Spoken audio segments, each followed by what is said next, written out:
Victory Venkatesh. Telugu ప్రేక్షకులకు దృశ్యం cinema అంటే ప్రత్యేకమైన అభిమానం ఉంది.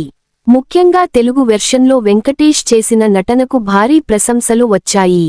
దృశ్యం పార్ట్ 1, పార్ట్ 2 రెండూ కూడా బ్లాక్బస్టర్ హిట్లుగా నిలిచాయి. అందుకే దృశ్యం 3 కోసం అభిమానులు ఎంతో ఆసక్తిగా ఎదురు చూస్తున్నారు. అయితే ఇప్పుడు ఈ సినిమాపై కొన్ని అనిశ్చితి వార్తలు వినిపిస్తున్నాయి. ఇటీవలి నివేదికల ప్రకారం వెంకటేష్ ప్రస్తుతం దృశ్యం 3 తెలుగు వెర్షన్ నుంచి కొంతకాలం వెనక్కి తగ్గినట్లు టాక్ వినిపిస్తోంది.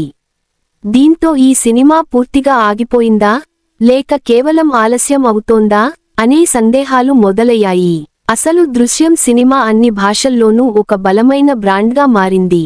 మలయాళంలో ఈ చిత్రానికి మోహన్ లాల్, హిందీలో అజయ్ దేవగన్ ప్రధాన పాత్రల్లో నటించారు. 3 భాషల్లోనూ ఈ సినిమాలు ఘన విజయం సాధించాయి. మలయాళ దృశ్యం 3 ఇప్పటికే అధికారికంగా ప్రకటించారు. ఈ సినిమా ఏప్రిల్ 2న థియేటర్లలో విడుదల కానుంది. అలాగే హిందీ వెర్షన్ అక్టోబర్ 2న ప్రేక్షకుల ముందుకు రానుంది.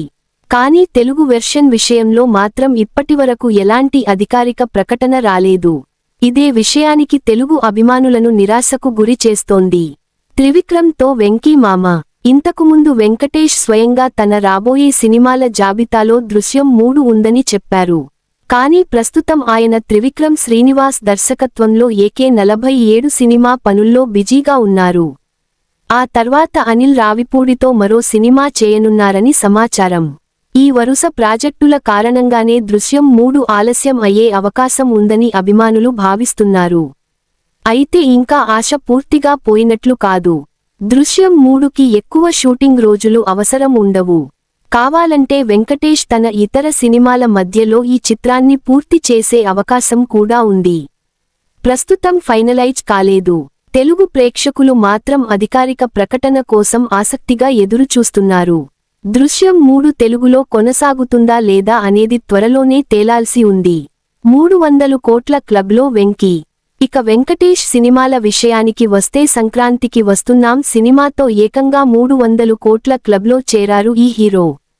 ఇక ఈ సంక్రాంతికి కూడా చిరంజీవితో మన శంకర్ వరప్రసాద్ గారు సినిమాలో ఒక చిన్న కామియో రోల్ చేసి మెప్పించాడు.